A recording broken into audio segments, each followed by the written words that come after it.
There are places on Earth where silence feels heavier than stone. Behind the marble walls of the Vatican, that silence has lasted for centuries, guarded by priests who have sworn to protect not just the Word of God, but the deepest secrets of the heavens. Hidden beneath the gold and the incense, beneath the prayers whispered in Latin, lies a vault of knowledge that stretches far beyond the reach of any telescope. Some say the Vatican has never truly looked toward heaven for faith, but for warning. Long before satellites watched the skies and before astronomers gave names to the planets, ancient people looked upward and spoke of a world that should not be there. They called it Nibiru, the wandering planet, a colossal body that crosses our solar system once every few thousand years. They said it brings change, chaos, and fire. When modern scientists dismissed it as myth, others whispered that the Vatican did not. The Church has always been drawn to the heavens. Its scholars mapped the stars, its popes debated creation, and its observatories, quietly and meticulously, watched. Yet, among all their instruments, one telescope drew the most questions, hidden in the deserts of Arizona and carrying a name that unsettled even the faithful: L.U.C.I.F.E.R.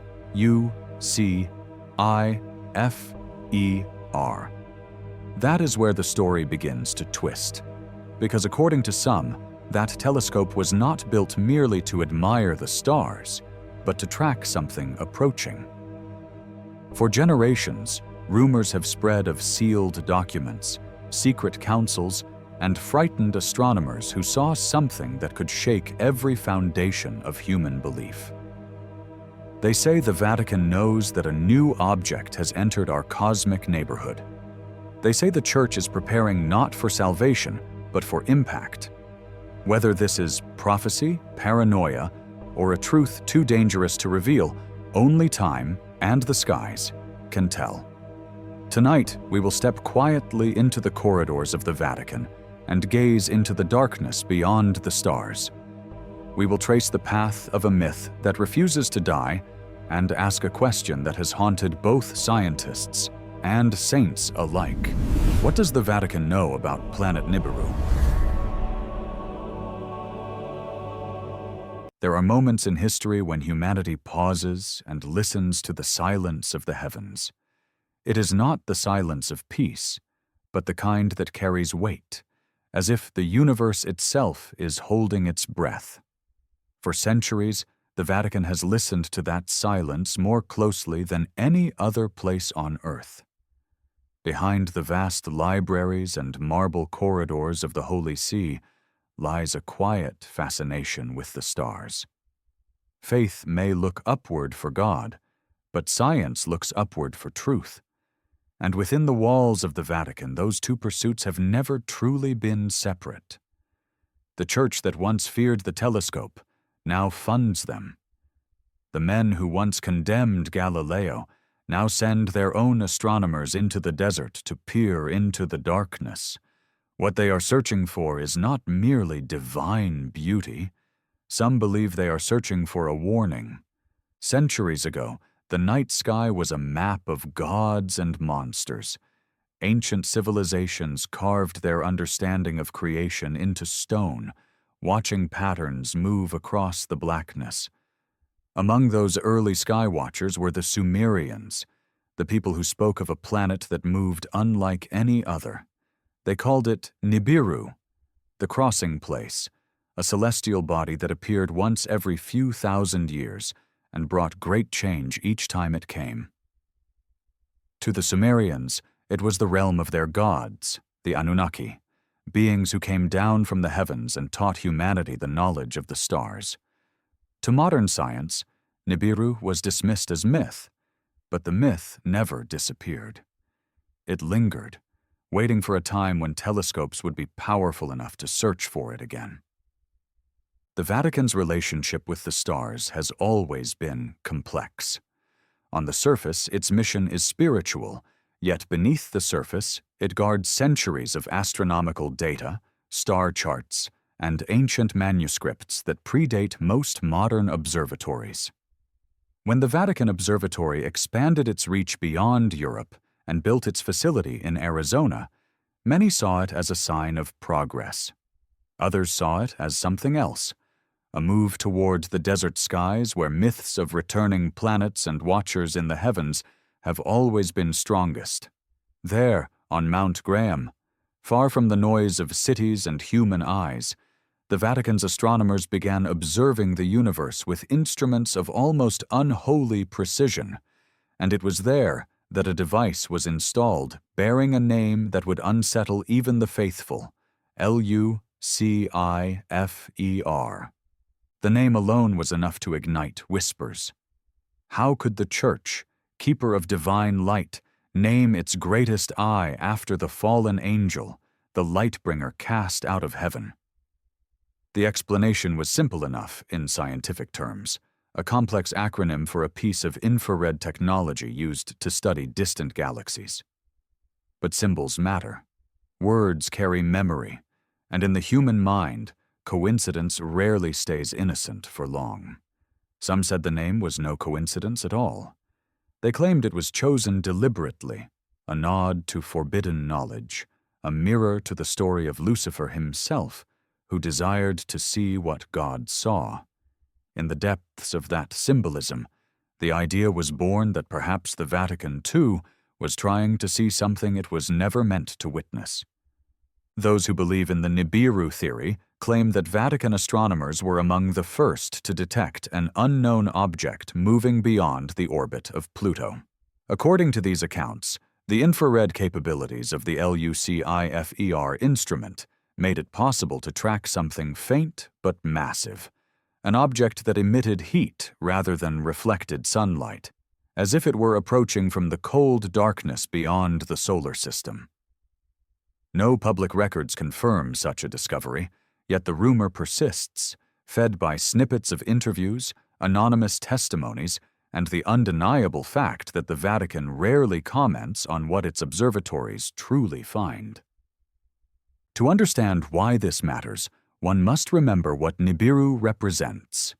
In every culture that spoke of it, the planet was not just a celestial wanderer, but a harbinger of change. When it came near, the oceans rose, empires fell, and faith itself was tested. Some saw it as the sword of divine judgment, others as the home of our creators returning to inspect their creation. If such a body were real and on a path toward Earth, the implications would reach far beyond science. It would rewrite religion, history, and the very notion of human significance. And if one institution had both the means and the motive to withhold that knowledge, many believe it would be the Vatican. The Church has always understood the power of fear. Throughout history, it has shaped that fear into faith, guiding it toward hope and redemption. Yet, if the fear were cosmic rather than moral, if it came not from sin but from the sky, what then? The silence of the Vatican on astronomical matters has long been interpreted as reverence, but some have come to see it as secrecy. The Vatican Observatory releases data, but never enough to satisfy those who search for signs of Nibiru.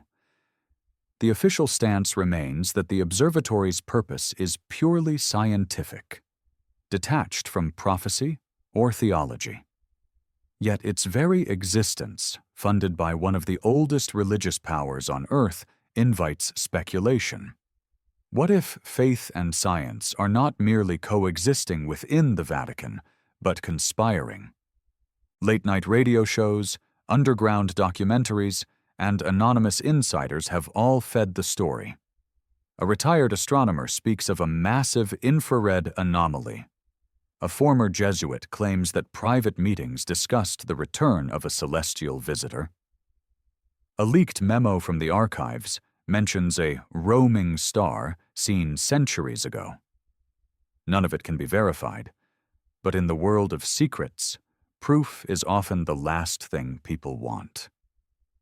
Belief is stronger than evidence when it touches the primal parts of our imagination. And belief, especially belief in the forbidden, has always been the currency of mystery.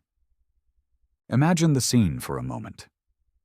In a dark observatory dome on Mount Graham, a priest in white robes stands before the massive lens of the telescope. The desert night is still, the stars crisp against the black. He adjusts the instrument, murmurs a prayer, and stares into a glowing monitor where a faint red object moves slowly against the void. He takes a breath and writes a note in Latin, sealing it for transmission to Rome. The next morning, the Vatican remains silent. No announcement, no discovery, only the hum of the desert wind and the weight of another secret placed upon the shoulders of faith. That image alone is enough to keep the Nibiru theory alive, the idea that within the Vatican's hidden vaults, among the relics and forbidden texts, lies proof of something approaching our world. A planet, or perhaps a reckoning, recorded in ancient prophecy and now visible through modern glass. Whether such a discovery ever happened is almost irrelevant.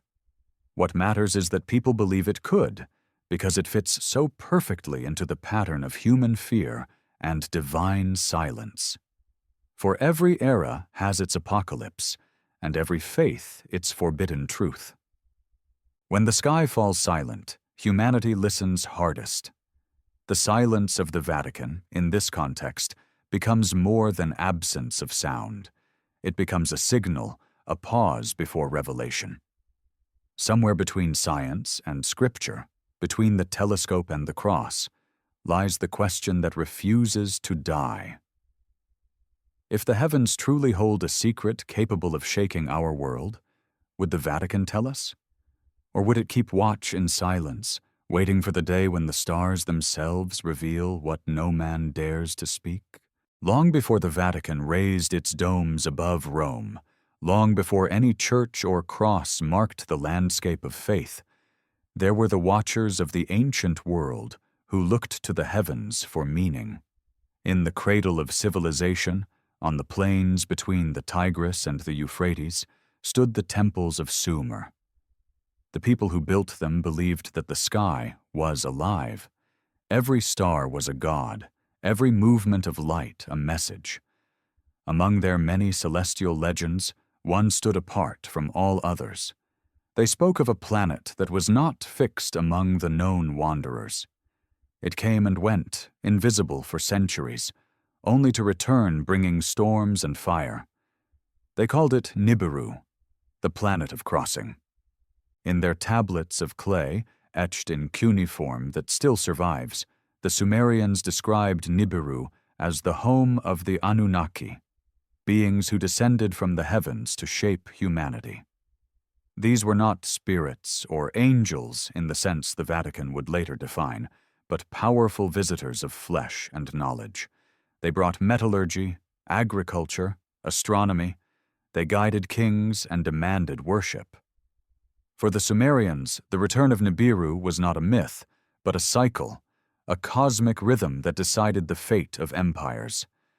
When the planet crossed paths with Earth, chaos followed, floods, earthquakes, famine. Then, just as suddenly as it appeared, it vanished again into the dark. Millennia later, scholars translating these ancient texts began to notice patterns. References to a 10th planet, or a star of the gods, seemed to repeat through Akkadian and Babylonian traditions. Astronomers of Babylon watched the skies with instruments of bronze and mathematics that rivaled later Greek thought. Their priests, the Baru, claimed to foresee disaster by reading the heavens. Each generation inherited both fear and fascination, convinced that when the god's star reappeared, history would begin again. To them, celestial motion was not separate from divine will. The stars were not background decoration. They were the handwriting of destiny. When these ancient traditions spread westward, absorbed by Persia, Greece, and eventually Rome, they left behind more than myth. They planted seeds that would later sprout in the sacred texts of Western religion. The book of Genesis spoke of creation emerging from darkness and chaos, just as Sumerian stories described the separation of waters by the gods. The tale of a great flood mirrored older accounts from the Epic of Gilgamesh. In each retelling, echoes of the same fear remained. Something from the heavens came close, the earth trembled, and humankind was forever changed. The earliest Christian scholars, translating scriptures and searching for universal patterns, often stumbled upon fragments that sounded eerily familiar to the older Mesopotamian lore. The prophet Ezekiel's vision of wheels within wheels burning in the sky, the fiery star called wormwood in the Book of Revelation, falling upon the earth and poisoning the waters. The angels who descended to mingle with humanity before the great flood, as told in the Book of Enoch, a text long excluded from the canon yet preserved in secrecy by early church fathers. To the ordinary believer, these were symbols of divine power. To those who looked deeper, they read like records of something astronomical. In medieval times, when theology ruled over science, such connections were heretical. The heavens were the domain of God, perfect and unchanging. The Church had little interest in wandering planets beyond those approved by Scripture. Yet even then, the archives of the Vatican collected and preserved ancient manuscripts from the East, including translations of Sumerian and Babylonian star charts. Hidden within illuminated texts and commentaries on Genesis were strange references to stars of judgment and cycles of fire. These notes rarely reached the public eye, but they survived, waiting for an era when telescopes would give new life to old myths. The idea that Nibiru could be connected to biblical prophecy re-emerged in the 20th century with the discoveries of the scholar Zecharia Sitchin. He proposed that the Sumerian gods were not gods at all, but visitors from this mysterious 12th planet. His translation suggested that Nibiru's long elliptical orbit brought it close to Earth every 3,600 years, an event recorded in myth as the Great Flood or the apocalypse of ancient civilizations. Though dismissed by most academics, Sitchin's theory found an eager audience among those drawn to forbidden history. And when stories surfaced of the Vatican's interest in deep space observations, believers saw confirmation rather than coincidence. In the Vatican's libraries, the ancient texts of Mesopotamia are not hidden. They are studied by scholars, cross-referenced with biblical accounts, preserved as part of the Church's pursuit of understanding humanity's origins. But there are whispers of other manuscripts, those never displayed, containing star maps drawn with unexplainable precision, predicting alignments between Earth and an unseen body. Such rumors are impossible to verify, yet they persist because they feel plausible. The Vatican has both the resources and the motivation to keep certain truths contained, especially if those truths challenge the foundation of creation itself. Throughout history, the Church has maintained that God created the heavens and the earth as separate realms, governed by divine order. But if ancient people witnessed a celestial event so powerful that it became myth, and if that event were cyclical, then perhaps divine order includes destruction as part of renewal. The flood, the fire, the collapse of towers, all could be memories of previous crossings. The return of Nibiru, therefore, would not be the end of the world, but the continuation of a pattern as old as time. This is why the theory appeals to both the faithful and the skeptical. It unites ancient religion with modern astronomy in a single, terrifying symmetry. As centuries passed, astronomy became a language of numbers rather than gods. The Church adapted, redefining the heavens not as divine territory, but as the stage of creation. Still, The idea of hidden meaning in the stars never left.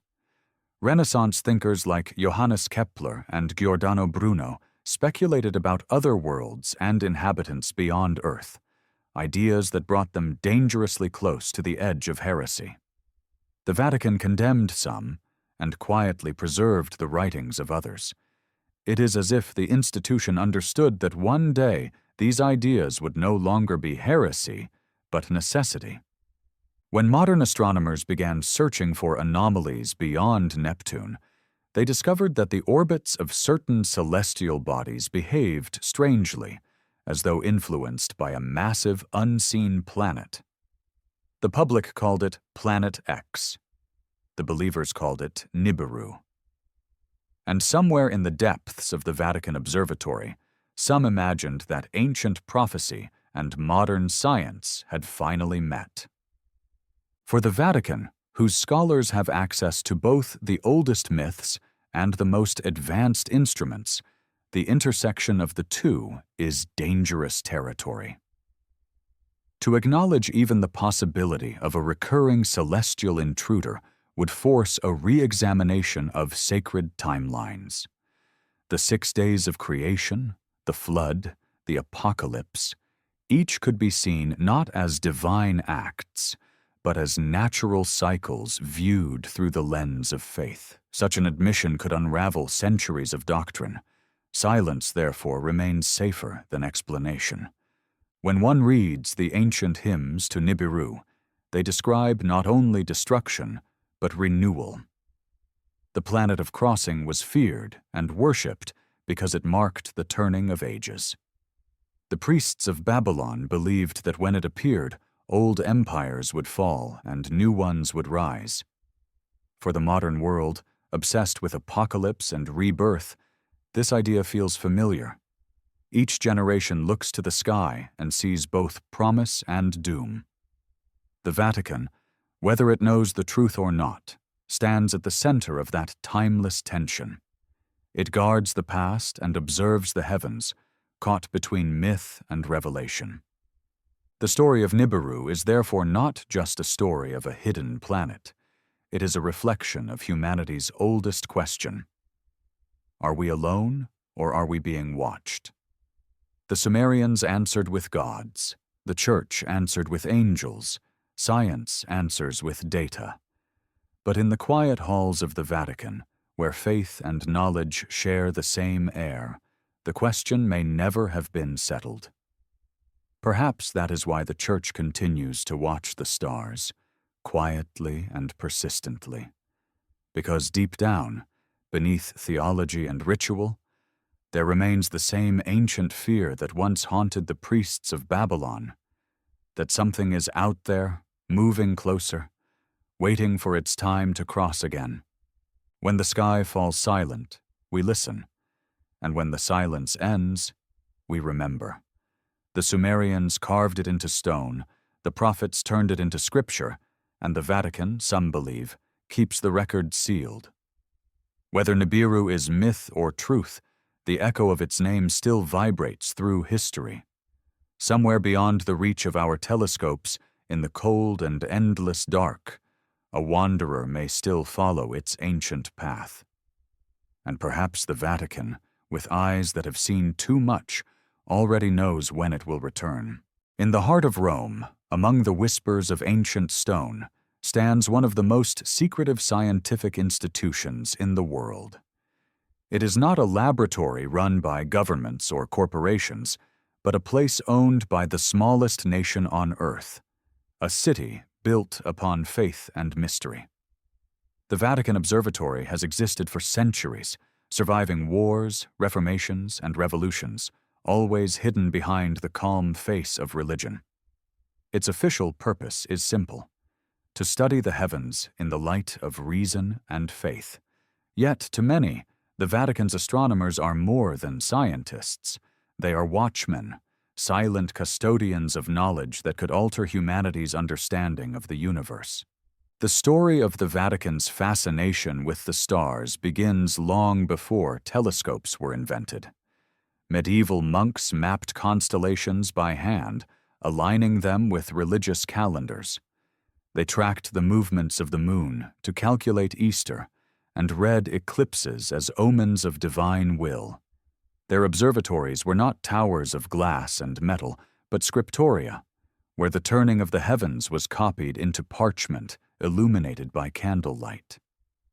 To them, studying the sky was not science, it was a form of worship. Every star was a signature of God, every planet a verse in an unending psalm. In 1582, when Pope Gregory XIII reformed the calendar, he relied on Jesuit astronomers to make the necessary corrections. Their calculations brought order to the days and years, but also established a precedent. From that moment, the Vatican was not only the guardian of faith, but a keeper of astronomical truth. In 1891, Pope Leo XIII formalized this role by creating the modern Vatican Observatory, declaring that the Church should show the world it doesn't fear science, but embraces it. It was an act of reconciliation between heaven and earth, yet some would later argue it was also the beginning of something far more ambitious. The Vatican Observatory grew quietly over the following decades. Jesuit scientists built telescopes on the papal summer estate at Castel Gandolfo. Their instruments aimed not toward angels, but toward galaxies. They mapped star clusters, catalogued nebulae, and published papers that rivaled any secular institution. But in the 1980s, when light pollution made Rome's skies unfit for deep observation, the Vatican looked westward. The Church purchased land on Mount Graham in Arizona, a place sacred to the native Apache people, who believed it to be a portal between worlds. The irony was not lost on anyone. There, beneath one of the clearest skies in North America, the Vatican built its most powerful observatory yet. The facility was named the Vatican Advanced Technology Telescope, or VATT. It was a modern marvel, combining precision optics with computer guidance. Yet what captured public imagination was not the telescope itself, but the instrument attached nearby. Developed in partnership with other institutions, it bore the name L.U.C.I.F.E.R. The official explanation described it as an acronym for a long and technical title, but the name resonated on a level deeper than science. To believers and skeptics alike, it sounded like a confession. The Church, which had fought the symbol of Lucifer for centuries, now gazed at the heavens through a device bearing his name. To conspiracy theorists, it was proof that the Vatican had stepped beyond theology into the forbidden territory of cosmic secrets. Inside the observatory, the work was routine. Data collection, infrared imaging, mapping distant galaxies. But the desert has a way of magnifying silence. Visitors described the eerie calm of the mountaintop at night, where the stars felt close enough to touch. The Jesuit astronomers, dressed in plain clothes, spoke softly of the vastness of creation. Yet when asked about specific discoveries, particularly concerning unidentified celestial bodies, they smiled politely and changed the subject. Their official statements emphasized the beauty of the cosmos, not its dangers. It was as if they knew something they preferred not to explain. Rumors began to spread among amateur astronomers and local residents. Strange lights over Mount Graham, military vehicles seen near the observatory, data transmission sent directly to Rome. In online forums, the L.U.C.I.F.E.R. telescope became a symbol of hidden knowledge. Some claimed that it was tracking an object approaching from the outer solar system. Others insisted it had already captured images of a massive planetary body cloaked in infrared light. Each story contradicted the last, yet they all shared the same unshakable core: that the Vatican was watching something that the rest of the world was not meant to see. One man in particular fueled the fire of speculation. Father José Gabriel Funes, director of the Vatican Observatory in the early 2000s, gave an interview in which he stated that belief in extraterrestrial life did not contradict faith. The quote was taken out of context, but it spread rapidly. To those already convinced of the Vatican's hidden agenda, it sounded like preparation, as if the Church was slowly conditioning humanity for a revelation that would shake the foundations of religion. If the existence of another world or another intelligence were ever confirmed, the Church would be ready to interpret it within a theological framework. To the faithful, this was reassurance. To the fearful, it was confirmation of conspiracy. Inside the Vatican's academic circles, the astronomers often spoke of reconciliation between science and faith. Yet the duality of their mission remained. They studied the stars as physical bodies, but also as manifestations of divine order. This blending of purpose allowed speculation to thrive. In the mind of the public, they became something more than scientists, priests who read the will of God in the language of light. And if they ever discovered evidence of a wandering planet returning from the void, that discovery would not merely be scientific, it would be apocalyptic. To understand why the Vatican's silence draws so much attention, one must consider its history of secrecy. The Church has always controlled the release of knowledge carefully, not out of malice, but out of caution. Knowledge is power, and power requires restraint. When Galileo challenged Scripture with his telescope, the Church silenced him for fear of losing its authority. Centuries later, that same institution operates telescopes of its own. The irony is perfect. The Church that once feared the heavens now peers into them with unmatched devotion. But what happens when it sees something it cannot explain? Some accounts describe a quiet moment of panic within the Vatican Observatory in the early 2010s. An unnamed source, allegedly connected to the observatory, claimed that data from the infrared telescope revealed a large heat signature moving at the edge of the solar system. The object did not behave like a comet or asteroid. It was too consistent, too deliberate in its trajectory. The information, according to the rumor, was transmitted to Rome and classified under theological review rather than scientific publication. The story has never been verified, but it refuses to die. It reappears every few years in new forms, always pointing back to Mount Graham and the telescope named after the light-bringer.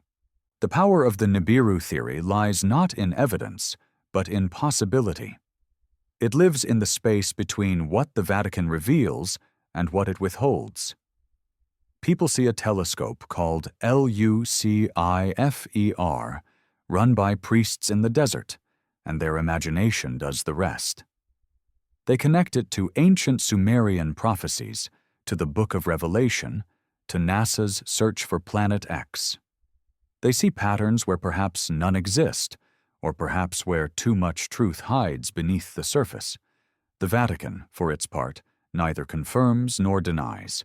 Its astronomers continue their work in silence, studying galaxies, comets, and supernovae, while the world below whispers about Nibiru. Mount Graham remains quiet. The telescope hums, the data streams, and the stars move endlessly across the sky. At dawn, the priests close the observatory dome and descend the mountain to attend morning mass. The rhythm of science and faith continues, intertwined as it has been for centuries. Yet the legend grows. The more the Vatican says nothing, the louder the world speculates. Perhaps that is by design. For an institution built upon mystery, silence is the most powerful form of speech. If the Vatican truly knew of a planet approaching Earth, how would it respond? Would it warn the world and risk panic?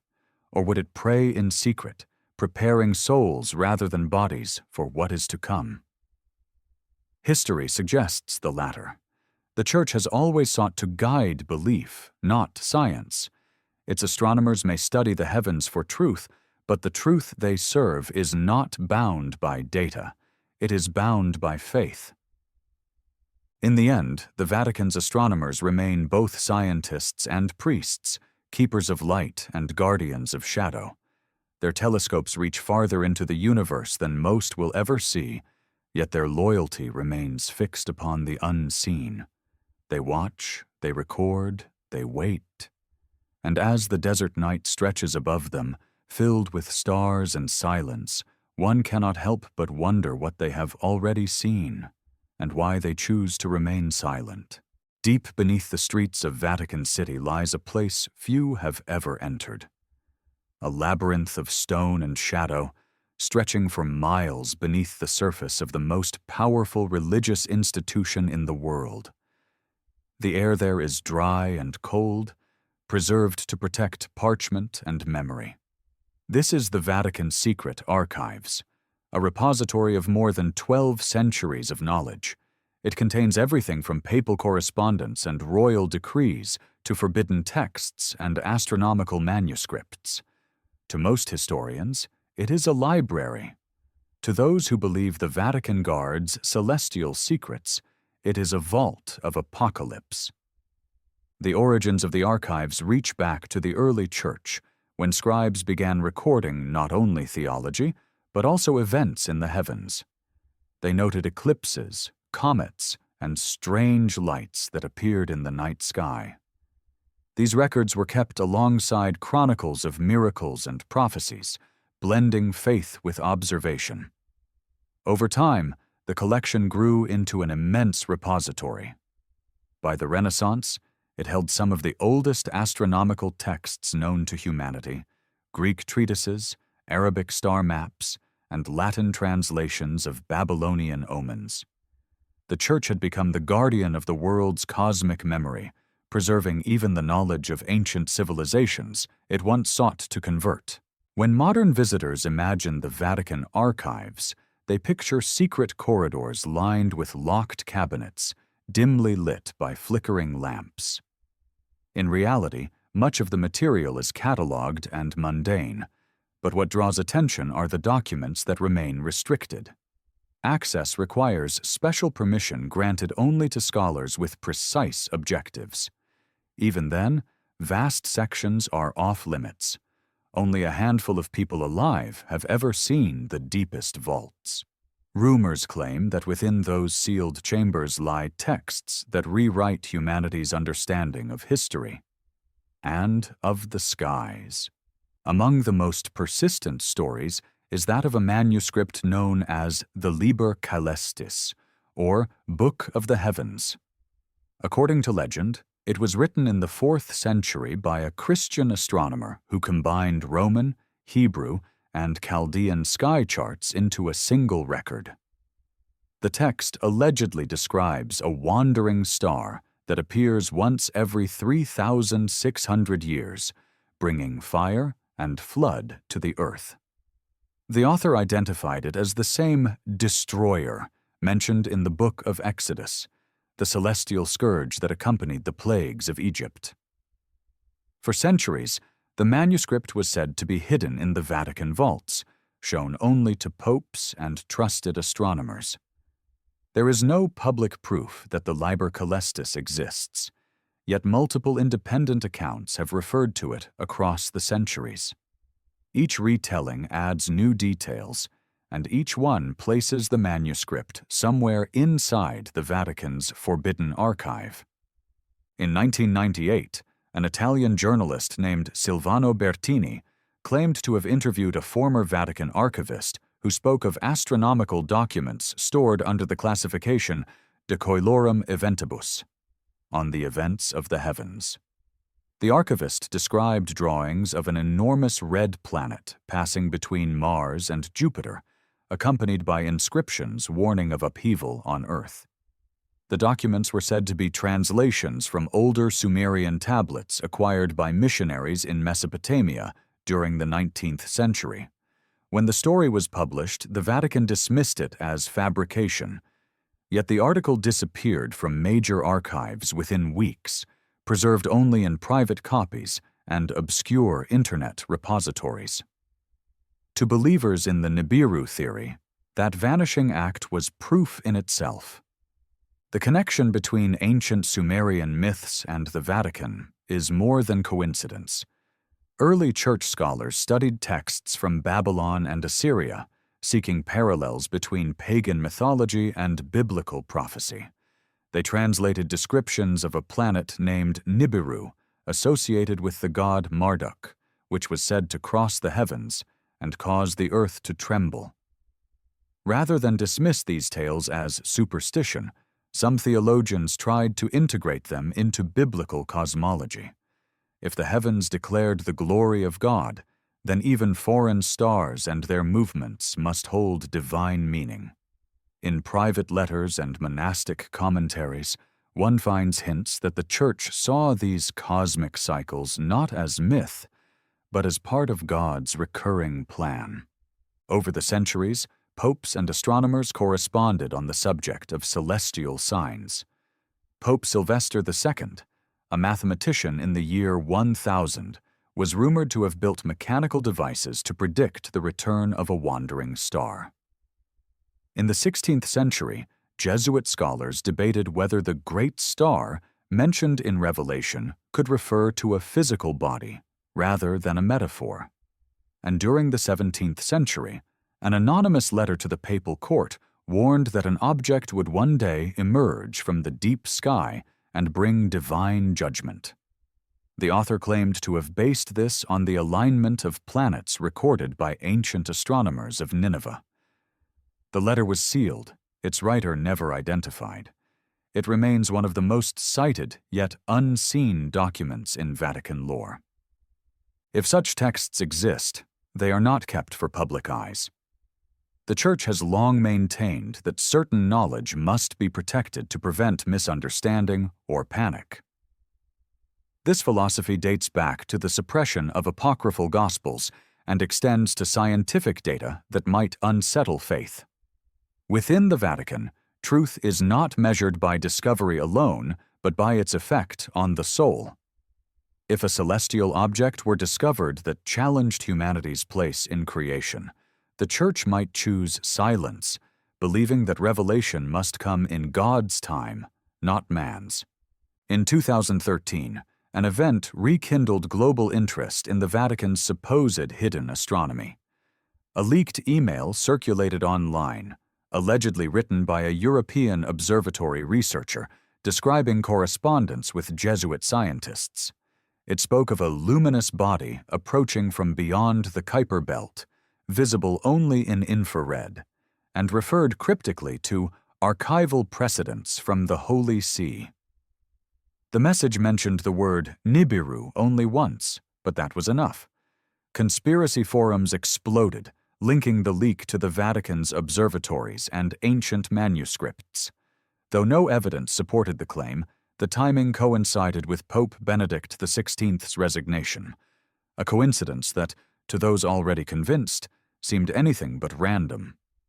Inside the real archives, the truth remains hidden under centuries of classification. The Vatican has digitized portions of its collection, but only a fraction is available to the public. Scholars who have visited the archives describe an atmosphere of reverent silence, broken only by the turning of pages and the hum of temperature control systems. Each folder is treated as sacred. Every signature, every date is meticulously catalogued. And yet, in that order lies unease. Because among the millions of documents that have been disclosed, none addresses directly the intersection of astronomy and prophecy. For a church that has recorded nearly every aspect of human civilization, this absence feels deliberate. Some claim that within the archives there exists a sealed chamber known as the Vault of Starlight, accessible only to the Pontifical Academy of Sciences. Inside, according to legend, are relics and records related to celestial events. The Bethlehem star, the comet of 1456, and accounts of unexplained phenomena observed by papal astronomers. The same rumor insists that recent entries have been added, referring to new observations consistent with the path of a massive, slow-moving body beyond Neptune. Officially, the Vatican denies the existence of such a vault. Yet the persistence of this story across decades suggests that even if the details are wrong, the inspiration is real. In the broader mythos of Nibiru, the Vatican's archives function as the perfect symbol. They represent the hidden knowledge of the powerful, the idea that somewhere, someone already knows what is coming but chooses silence. The legend thrives because it mirrors a universal fear: that truth is not absent, only withheld. Whether one believes in Planet X or not, the secrecy of the Vatican fuels imagination. The harder it is to access those underground chambers, the easier it becomes to believe that something extraordinary lies within. If the Liber Celestis truly exists, it would not only document the movement of a celestial body, but also link it to moral and spiritual transformation. Ancient prophecies often described the return of the wandering star as both catastrophe and renewal. Fire would cleanse the earth, but from its ashes, a new world would rise. This duality, destruction and rebirth, fits perfectly within Christian eschatology. In that sense, the Vatican's alleged awareness of Nibiru may not be a secret of doom, but a theology of transition. The end of one age, the dawn of another. And so the whispers continue. Beneath St. Peter's Basilica, beneath centuries of stone and sanctity, the guardians of the church tend their silent library. They move through dim corridors carrying folders bound in red leather, marked only with Roman numerals. Somewhere in that darkness may rest the story of a planet that returns once every few thousand years, a visitor from the edge of creation. Whether it is real or symbolic, the Vatican guards it with the same devotion it guards the soul of man. Until the vaults are opened, the truth remains imprisoned in shadow. And above those ancient walls, the stars continue their endless motion, indifferent to the prayers of those who watch them. For those who believe in Nibiru, the sky itself is the archive, and one day soon it may reveal what the Vatican has known all along. Throughout history, every civilization has looked to the heavens for signs of destiny. The stars have guided travelers, inspired empires, and foretold the rise and fall of kings. But in the language of prophecy, the sky also carries warnings. To prophets and mystics, celestial disturbances are not random. They are messages, written in flame across the void. Within the Vatican, these warnings have always been studied with both fascination and fear. For if the heavens truly declare the glory of God, then they may also declare His judgment.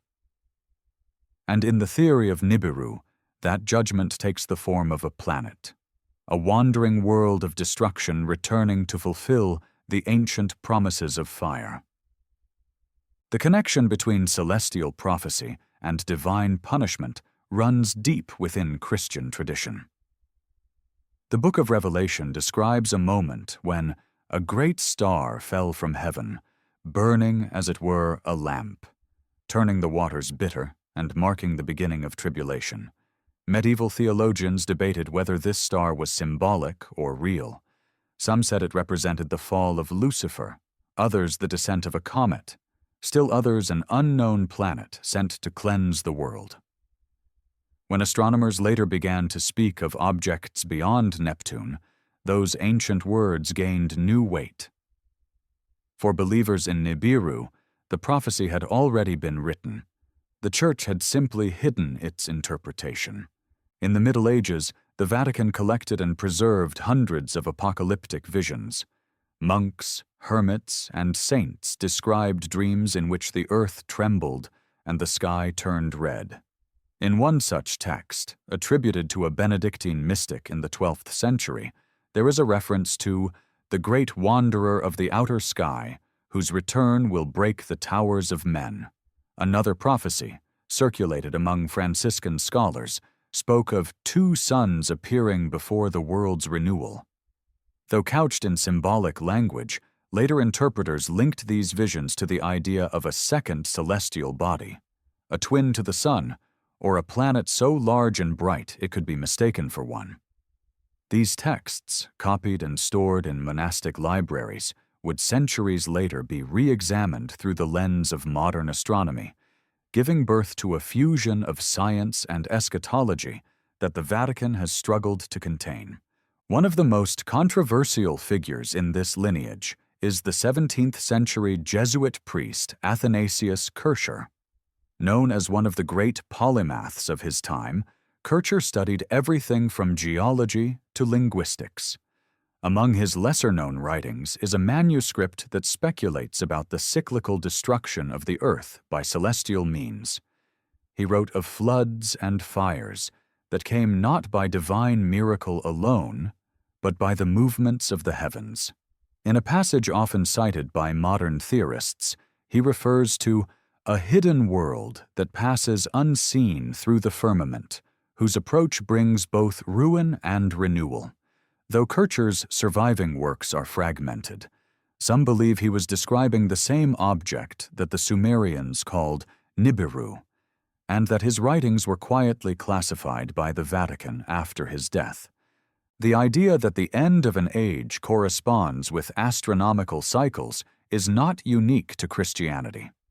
The Mayan long count calendar, Hindu cosmology, and even Norse mythology all speak of cosmic renewal. Yet within the Vatican's interpretation of prophecy, these parallels are seen not as coincidence, but as fragments of a single divine pattern. Every few thousand years, humanity reaches a point of spiritual exhaustion, and creation demands purification. Fire, flood, or celestial intervention. Each myth describes the same process through a different name. The Church has never publicly endorsed such cyclical eschatology, but its scholars have never entirely dismissed it either. The Jesuit astronomers, steeped in both theology and science, occupy a space where prophecy and astrophysics blur. Modern prophecy theorists often point to the so-called Three Secrets of Fatima as evidence of the Vatican's awareness of cosmic danger. In 1917, 3 children in Portugal claimed to have seen the Virgin Mary, who revealed to them visions of future calamities. The first 2 secrets concerned war and the persecution of the Church, both of which were later acknowledged by the Vatican. The third, however, remained sealed for decades. When it was finally released in 2000, the text described a symbolic vision of destruction, but many refused to believe it was the full secret. Alternative versions circulated, claiming that the real third secret spoke of a heavenly body that would strike the earth, bringing a great purification. Whether these documents were forged or not, their persistence shows how deeply the fear of a celestial catastrophe has rooted itself within both faith and imagination. There are also prophecies less known to the public, but often cited within the world of Vatican lore. The prophecy of Malachi, for example, lists a sequence of future popes, each described by cryptic titles. The final entry refers to a Peter the Roman, who will guide the Church through the destruction of the world. Many interpreters argue that this pope is symbolic of the last era before divine judgment, a time when the Vatican will face revelations that challenge the foundation of belief. When Benedict XVI resigned and Pope Francis took his place, some believers declared that the final age had begun. Combined with growing interest in astronomical anomalies and the myth of Nibiru, these ideas merged into a single narrative: that the Vatican knew the heavens were preparing for the end of an age, and the papacy itself was adjusting for what was to come. Within certain circles of the Vatican's theological study, there exists the notion of the cosmic covenant, the idea that God reveals himself through the laws of the universe as much as through Scripture. This belief quietly supports the Church's involvement in astronomy, for to study the heavens is to seek understanding of divine order. However, this same doctrine allows for a more troubling interpretation. If celestial motion reflects divine will, then disturbances in the cosmos might signal divine intervention. For those within the Church who accept the possibility of Nibiru, the return of such a planet could represent not random destruction, but the fulfillment of prophecy. The wandering world would not simply be a body of rock and gas, but an instrument of renewal, a herald of transformation. In 2015, an anonymous Vatican source, supposedly a theologian associated with the Pontifical Academy of Sciences, was quoted in an obscure European publication. The source claimed that the Church had long anticipated a cosmic correction aligning with scriptural prophecy. He described it not as the end of the world, but the end of an epoch, when humanity would be forced to confront truths beyond its comprehension. He mentioned ancient records describing the return of the Red Wanderer, which priests had interpreted as a test of faith rather than a physical event. The Vatican never confirmed or denied the story, but the phrasing resonated. The Red Wanderer, planet of blood and renewal, fit perfectly into the myth of Nibiru. Whether this source existed or not, his words fed the narrative that the Vatican was preparing for something hidden in the sky. The blending of science and prophecy is a dangerous equilibrium. On one side stands the observable universe, governed by mathematics and motion. On the other stands faith, guided by revelation and mystery. When the two meet, history often trembles. Galileo faced this collision in his lifetime, and so do the Jesuit astronomers today. Officially, they study galaxies and star clusters. Unofficially, their work has become a mirror in which humanity projects its fear of cosmic judgment. Each telescope image, each published paper, is examined for hidden meaning. And when one observatory bears a name associated with Lucifer, the symbolism becomes impossible to ignore. To those who believe, it is as if the Church itself is watching for the return of the fallen light-bringer in planetary form. Beyond the walls of the Vatican, the public fascination with prophecy continues to grow. Best-selling books, online forums, and documentaries repeat the same themes: a hidden planet, ancient warnings, and a church that knows the truth.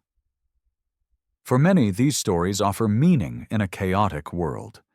The idea that the heavens follow a divine script provides both terror and comfort. If Nibiru is real, its coming is inevitable. Humanity can only prepare spiritually, not physically. In that belief lies a paradox that the Vatican has long understood. Prophecy is never just prediction. It is preparation. Whether or not the Church believes in a literal planet approaching, it knows that faith itself must be ready for the unexpected. If there is a thread that connects the prophecies of old to the fears of the present, it is the sense that history moves in cycles, not straight lines. Empires rise, collapse, and rise again. Stars are born, burn, and die. The end is not an end at all, but a transition. The Vatican, with its long memory and cautious wisdom, has always seen time as sacred rhythm. Perhaps this is why it studies the heavens so patiently. For while the rest of the world seeks immediate proof, the Church waits for signs that unfold over millennia. If Nibiru is real, it will return. If it is not, the prophecy still serves its purpose, to remind humanity of its fragility under the stars. As the night deepens over Rome, the bells of St. Peter's toll across the city. Within the Vatican walls, candles flicker beside portraits of saints who once dreamed of cosmic revelation. Somewhere in those same walls, Perhaps in a sealed chamber of the archives, rests a prophecy written in an ancient hand. It may speak of fire, of a wandering planet, or of the transformation of mankind. Its meaning, like the light of a distant star, travels slowly through time, waiting to be seen. For those who watch the heavens and those who guard the faith, the question remains the same. When the heavens speak again, will the Vatican tell the world what it hears? In the late 20th century, the mystery of Nibiru began to slip from ancient myth into modern rumor. As technology advanced and telescopes reached deeper into space, the human eye could finally peer into regions once thought to belong only to gods. Yet with every new discovery, questions multiplied. Strange anomalies appeared in the data. Infrared satellites detected objects where no planet should be. Astronomers whispered of gravitational disturbances beyond Neptune. Each unexplained movement rekindled an older fear that something vast and unseen was lurking in the darkness, slowly making its way toward the inner solar system. Officially, these findings were described as natural irregularities, the harmless debris of cosmic mathematics. But among scientists, a quiet unease began to grow, and according to some accounts, that unease reached the corridors of the Vatican itself. In 1983, the launch of the infrared astronomical satellite, IRAS, marked a turning point. It was the first mission capable of detecting heat signatures from the farthest reaches of the solar system. When its data began streaming in, a brief article appeared in the Washington Post, claiming that astronomers had found a mysterious object roughly the size of Jupiter near the edge of the solar system. The article quoted NASA scientists who said it might be a planet, a failed star, or something entirely unknown. The story was soon retracted, with officials insisting that the discovery was merely distant galaxies mistaken for a single source. Yet the damage was done.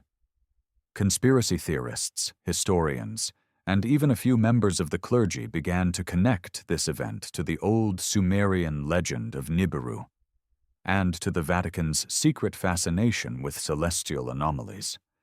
The Church never publicly addressed the IRAS controversy, but within months of the report, interest in astronomical research at the Vatican Observatory surged.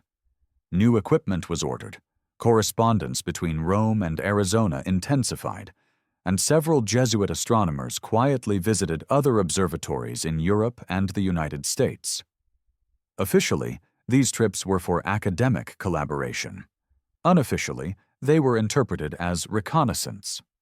According to later testimony from a retired technician who had worked at the Mount Graham facility, one of the Vatican's infrared instruments was recalibrated in the mid-1980s to monitor specific coordinates in the sky, the same general region where IRAS had detected the unexplained heat source. Whether coincidence or intent, this alignment fueled a belief that the Vatican knew more than it admitted. In 1995, the rumor took a darker turn. A European amateur astronomer named Carlo Ventrelli claimed to have intercepted a data transmission sent from Mount Graham to an Italian research center. The transmission, he said, included an encrypted file referencing an object labeled PX.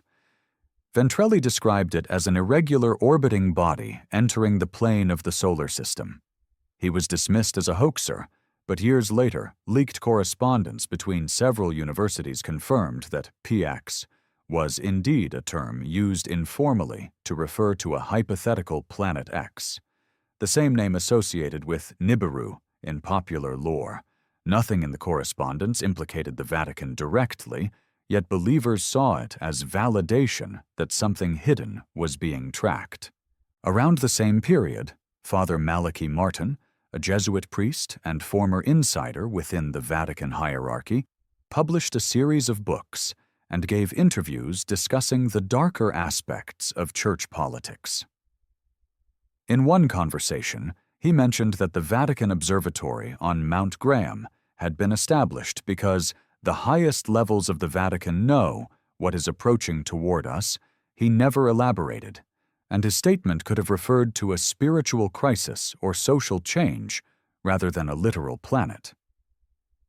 But for those already watching the skies, his words were fuel. Father Martin's death in 1999 sealed his reputation as a prophet of hidden truth. To this day, his quote circulates in forums, often stripped of context, cited as the Church's unintentional confession that something catastrophic was on its way. In the decades that followed, the myth evolved alongside science.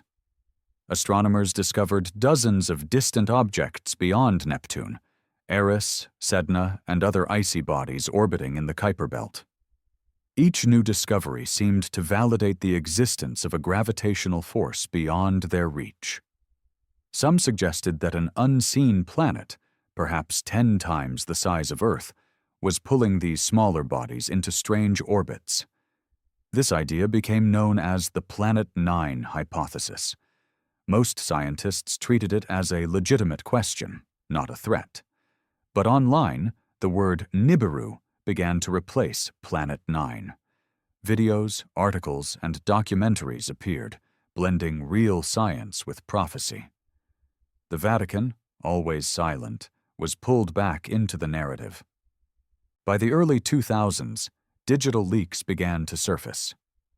Anonymous individuals claiming to work with observatories or space agencies released blurred images, coordinate data, and supposed internal memos warning of a transiting body. Most were quickly debunked. Yet one particular leak in 2009 captured public imagination. A short video showed what appeared to be infrared footage of a glowing red sphere partially obscured by shadow. The title claimed it was from the Vatican Observatory's L.U.C.I.F.E.R. telescope. No metadata supported the claim, and astronomers dismissed it as digital art. But to the growing online subculture surrounding Nibiru, it was proof that the Vatican was observing the arrival of a massive object hidden from the public eye. As with most legends, each claim reinforced the next. The lack of denial from the Church was interpreted as confirmation. When journalists contacted Vatican representatives, they received polite, measured responses emphasizing faith in science and the importance of studying God's creation. The words were simple, yet to those listening for secrets, they sounded rehearsed. Silence became evidence.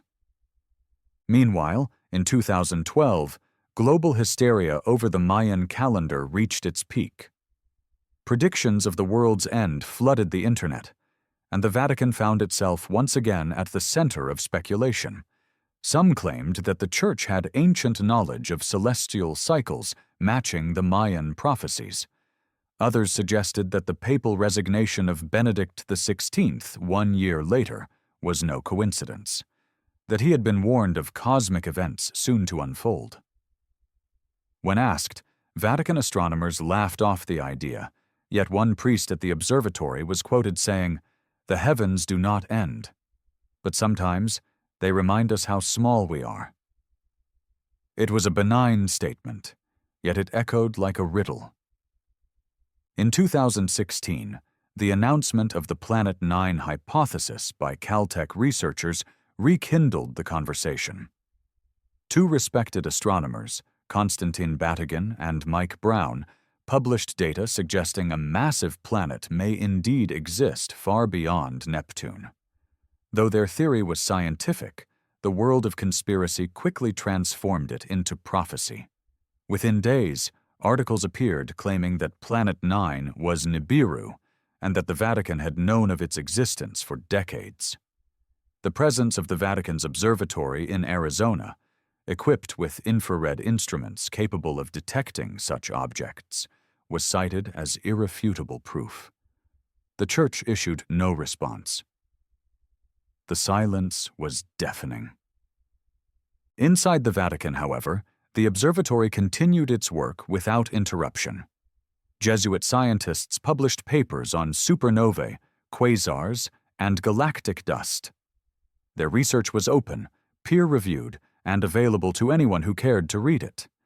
Yet the myth persisted because belief is not swayed by data alone.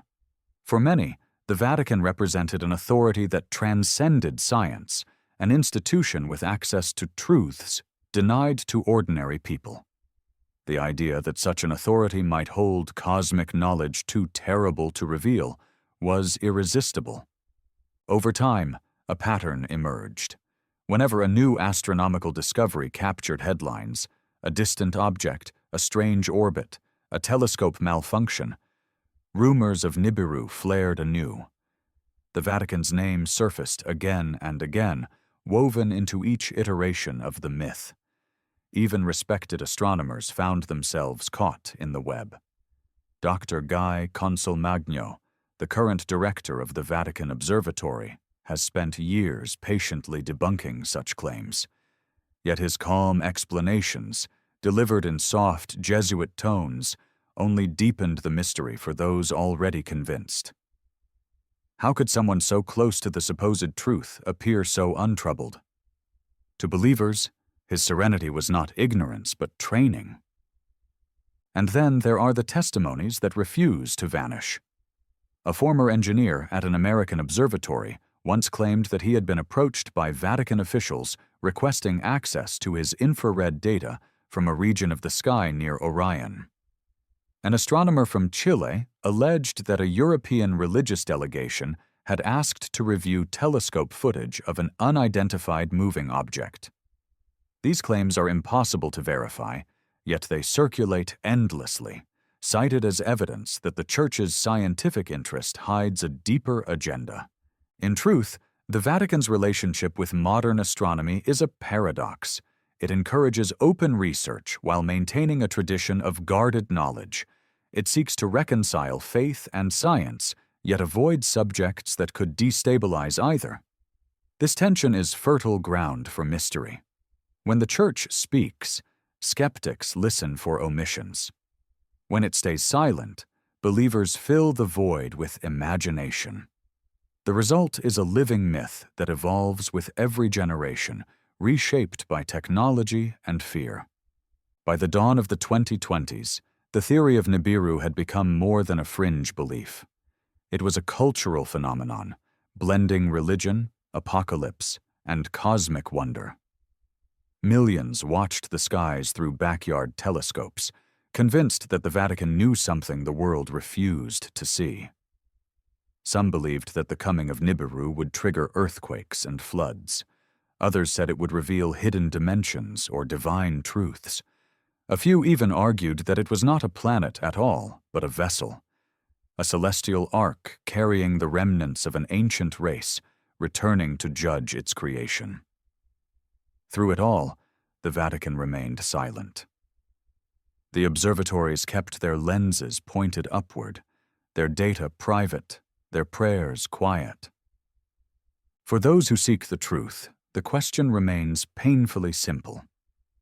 If the Vatican's astronomers have seen something extraordinary, why do they not speak? Perhaps they understand that revelation is as dangerous as ignorance. Perhaps they believe that humanity, in its current state, could not bear the knowledge of what is approaching. Or perhaps they have seen nothing at all, and the mystery lies not in the heavens, but in ourselves. The eternal human need to believe that the universe hides a message meant only for us. Still, when the desert nights fall over Mount Graham, and the great dome of the telescope slides open, one cannot help but wonder what those Jesuit eyes see in the dark. Do they look upon distant galaxies, or do they watch the slow approach of something immense and ancient? The hum of machinery, the quiet turning of the earth, and the faint whisper of the wind through the desert pines become part of the same haunting rhythm. The Vatican may never speak of Nibiru, but its silence continues to echo louder than words. As the 21st century advanced, technology brought the heavens closer than ever before. Space probes wandered beyond the planets, telescopes peered across galaxies, and data streamed from orbiting observatories into the hands of the public. Yet amid this age of revelation, one mystery grew darker. The more humanity learned, the more hidden the Vatican seemed to become.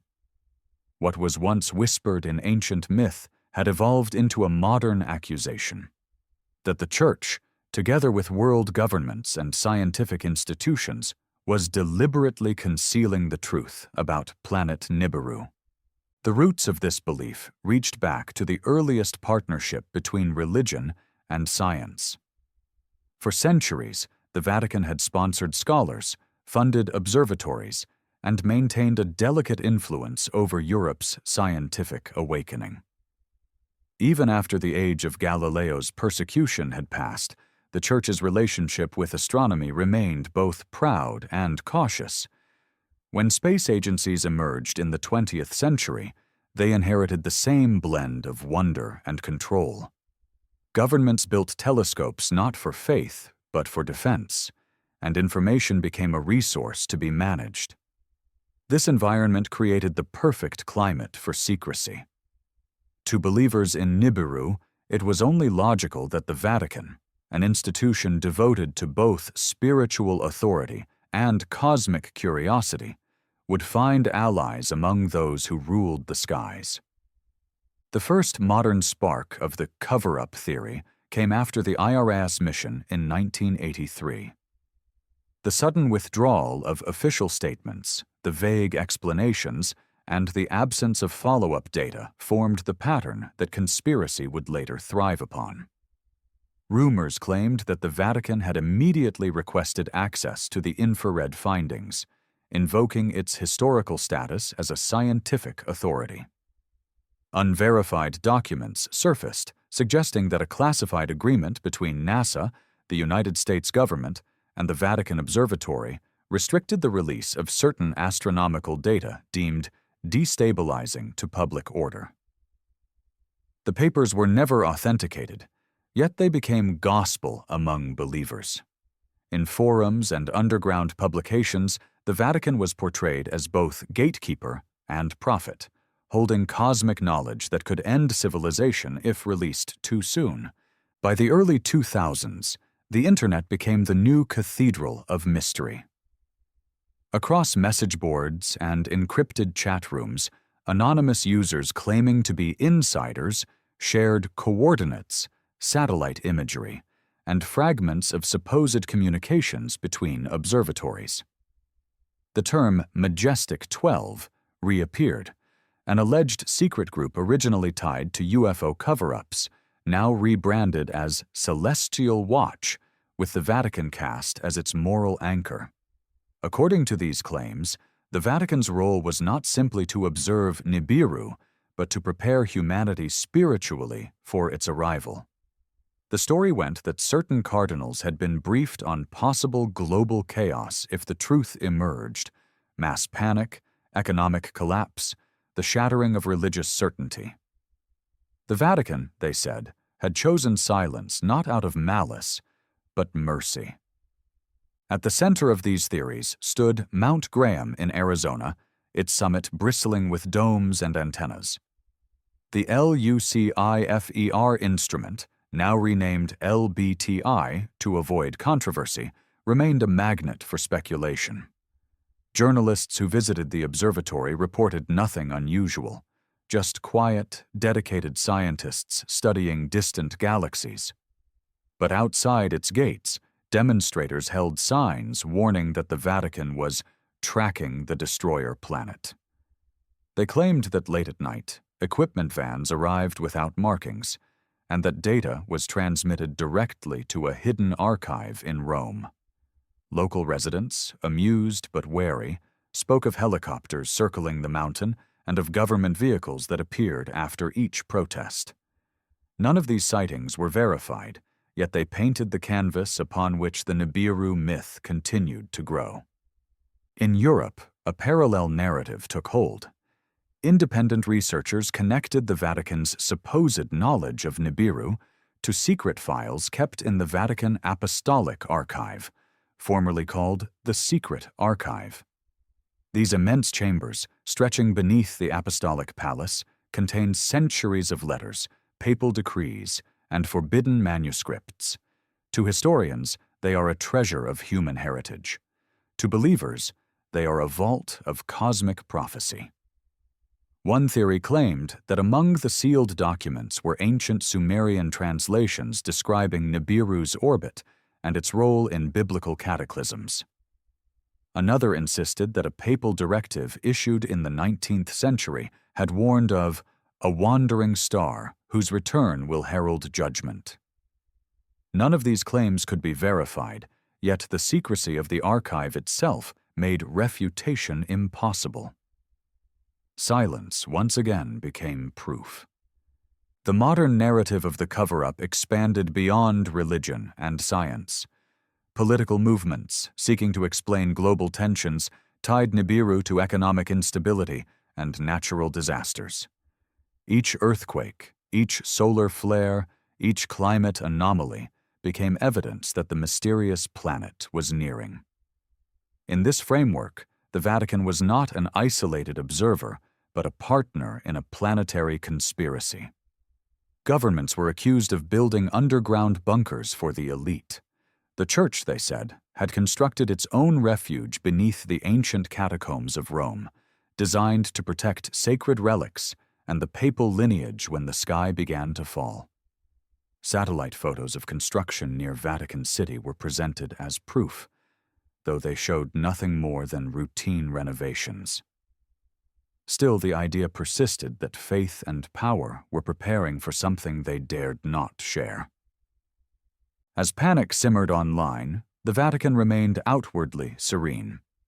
Its official channels published academic papers, theological reflections, and quiet reassurances about science and faith.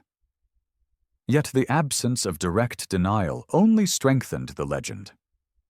When reporters asked Father José Funes, then director of the Vatican Observatory, whether the Church was monitoring a rogue planet, his response was simple: "We study creation, not catastrophe." To most listeners, it was a dismissal. To believers, it was a coded acknowledgement. The Vatican's refusal to even utter the word Nibiru became an act of confirmation through omission. By the late 2000s, collaborations between the Vatican Observatory and major institutions like NASA and the European Southern Observatory were public knowledge. Joint research projects on exoplanets and cosmic dust were announced with enthusiasm. Yet in the online world, these partnerships were seen as the architecture of secrecy.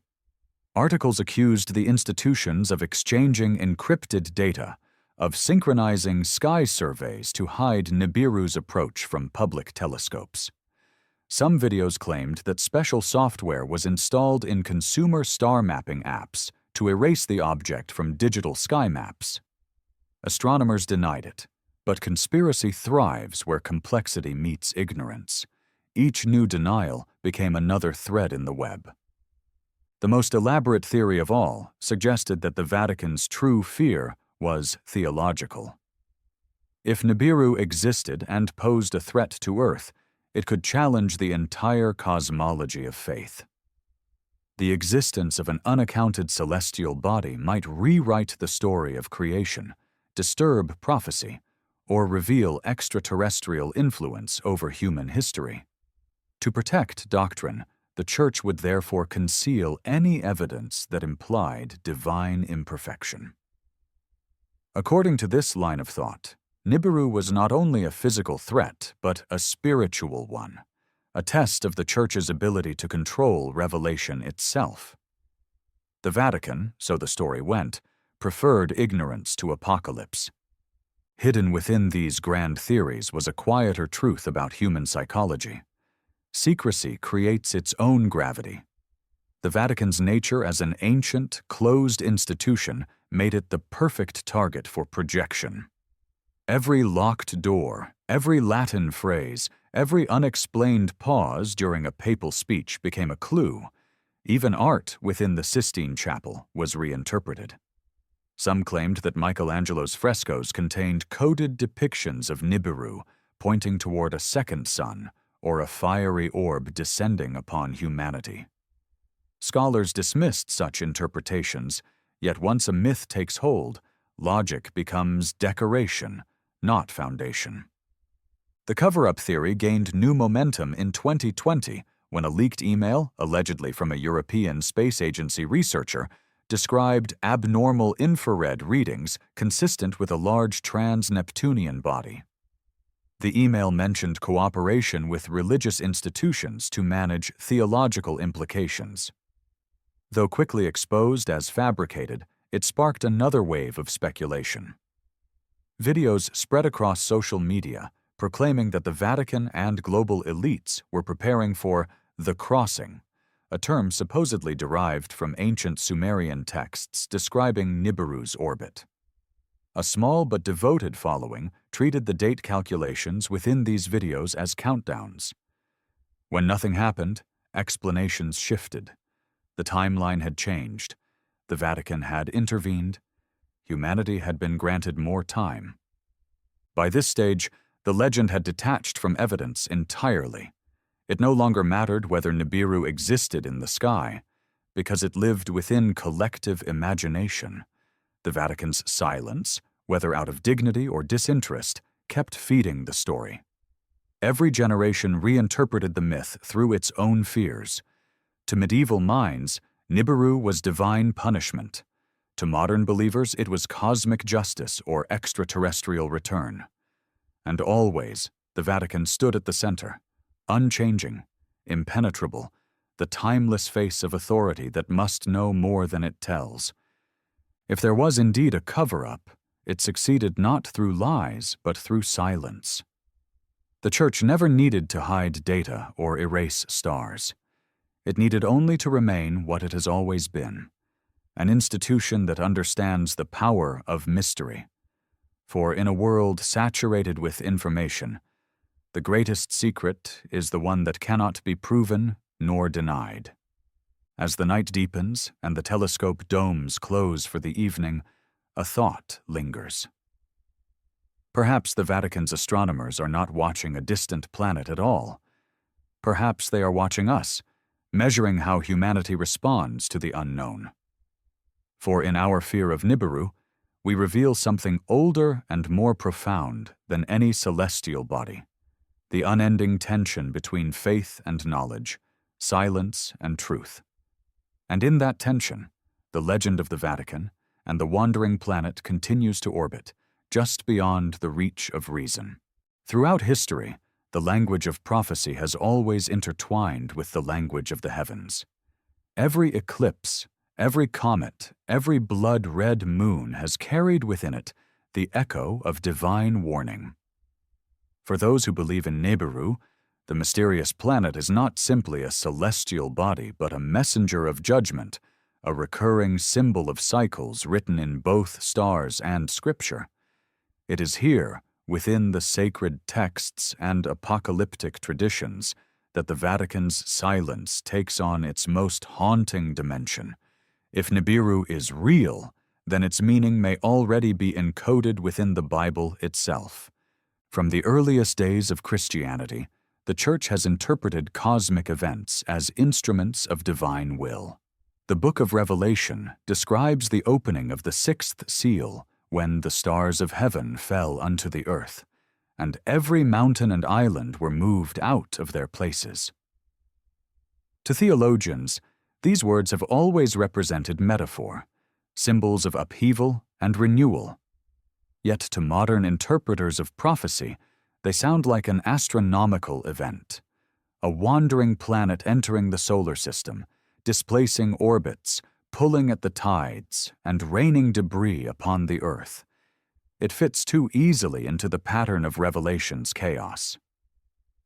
Theologians dismiss this as coincidence, but believers in Nibiru see prophecy not as poetry, but as physics. Some trace the story even further back, beyond Christianity, into the ancient world from which the Bible itself emerged. In Sumerian myth, Nibiru was the planet of the god Marduk, a fiery sphere that crossed the heavens once every 3,600 years, bringing both destruction and renewal. The Babylonians depicted it as the crossing star, a celestial king whose arrival marked the end of one age and the beginning of another. To later generations of prophets and scribes, this myth of cosmic return fused with the idea of divine judgment. The heavens, after all, were the realm of the gods.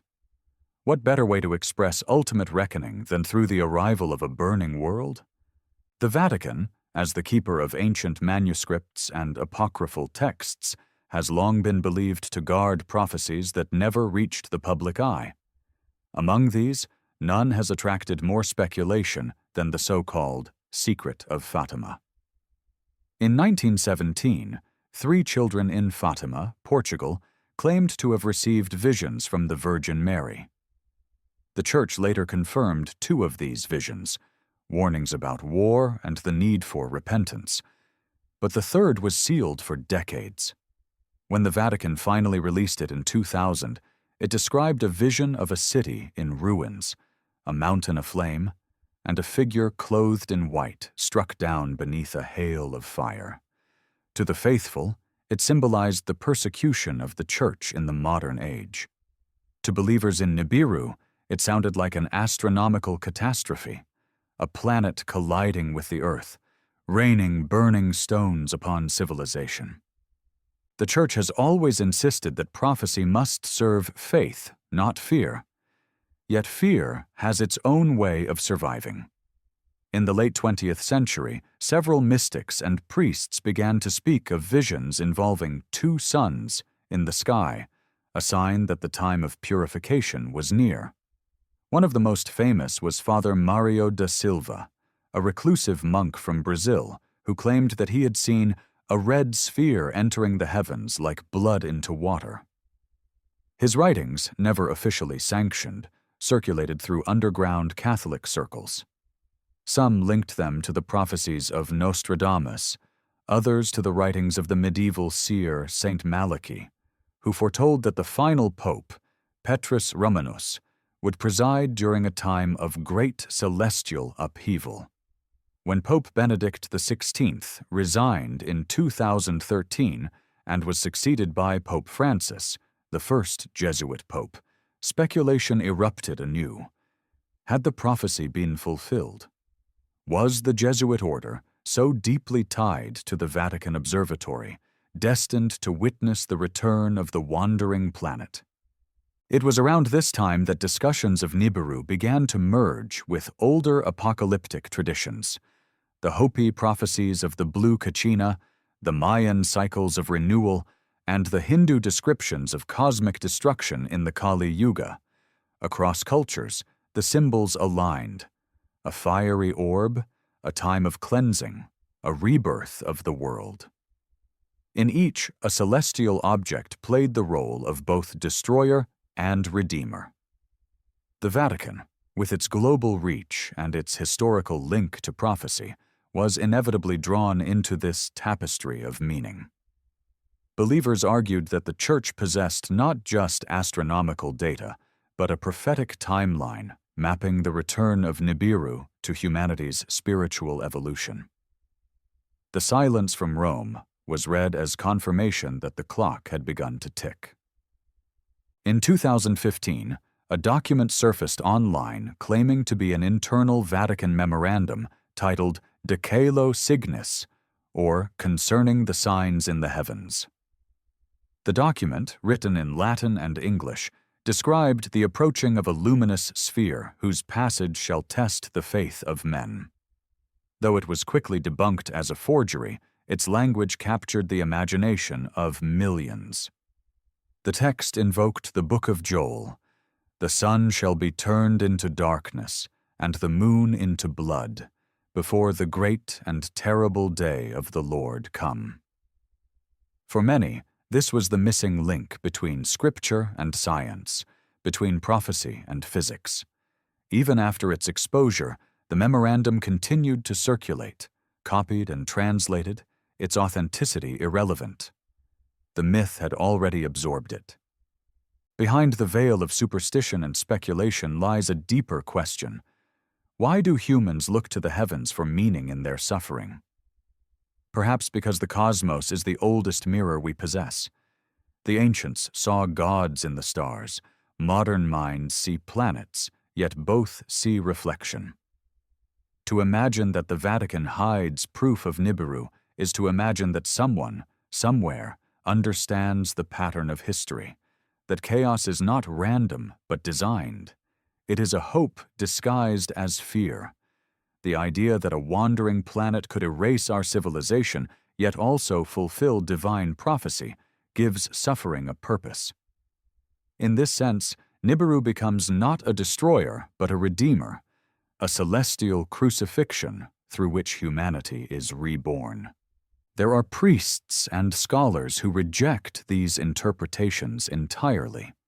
They argue that the Church's role is not to predict cosmic events, but to guide the human spirit through them. They remind believers that the language of Apocalypse is symbolic, that fire in Scripture means purification, not destruction. Yet even these voices of reason cannot dispel the allure of the myth. The more they deny it, the stronger it becomes. For in the collective imagination, the Vatican is not just a religious institution, it is the keeper of secrets, the last guardian of truth before revelation. The fascination deepened when modern astrophysicists began to describe the Sun's companion theory, a hypothetical dark star orbiting at great distance, possibly influencing the orbits of comets and planets. The ancient Sumerians spoke of Nibiru as the planet of crossing, and the Bible spoke of the destroyer that passed before the Exodus. The parallels were irresistible. Was Nibiru this hidden companion, unseen yet governing the balance of the solar system?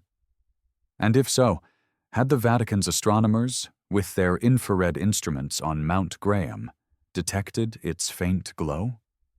The Church's silence was again interpreted as confirmation. In private conversations, some theologians have expressed concern that modern interpretations of Nibiru distract from the true essence of faith. They argue that obsession with planetary cataclysm replaces spiritual readiness with cosmic paranoia. Yet even they cannot deny that Scripture often speaks in the language of the stars. The Star of Bethlehem announced salvation. The darkening of the sun announced judgment. It is natural, perhaps inevitable, that humanity seeks its destiny written in the heavens. By the early 2020s, the myth of Nibiru had transformed from a fringe belief into a cultural mirror reflecting humanity's collective anxiety. Climate change, pandemics, and political turmoil all became signs of the approaching age. Online prophets declared that the planet's appearance would coincide with a great unveiling, a time when institutions, religious and governmental alike, would be forced to reveal their hidden knowledge. They called it the Age of Revelation, not as an apocalypse of fire, but of truth. In this narrative, the Vatican was not merely a participant, but a central figure, the keeper of the last sealed scroll.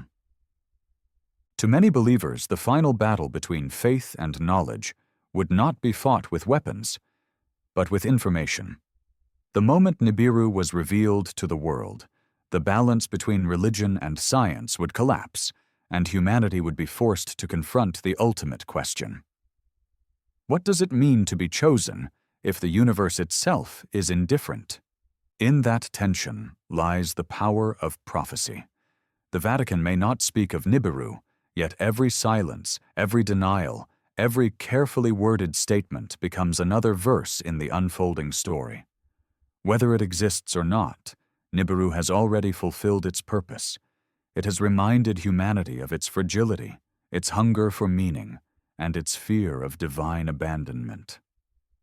And so, as night falls over the ancient walls of the Vatican and the telescopes of Mount Graham turn once more to the void, the faithful and the fearful alike await a sign, a red light in the sky, a tremor beneath the earth, a whisper that prophecy has awoken. Whether born of myth or mathematics, the wandering star continues its slow, invisible journey through both the heavens and the human soul, pulling at the gravity of belief itself. Deep within the walls of Vatican City lies a labyrinth known to few and seen by even fewer. It stretches beneath marble halls and ancient chapels, a maze of chambers carved by centuries of faith, fear, and power.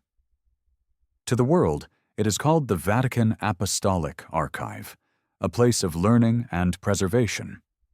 To those who follow the legend of Nibiru, it is something far more. They call it the Vault of Silence, a repository of forbidden knowledge that stretches back to the dawn of human civilization.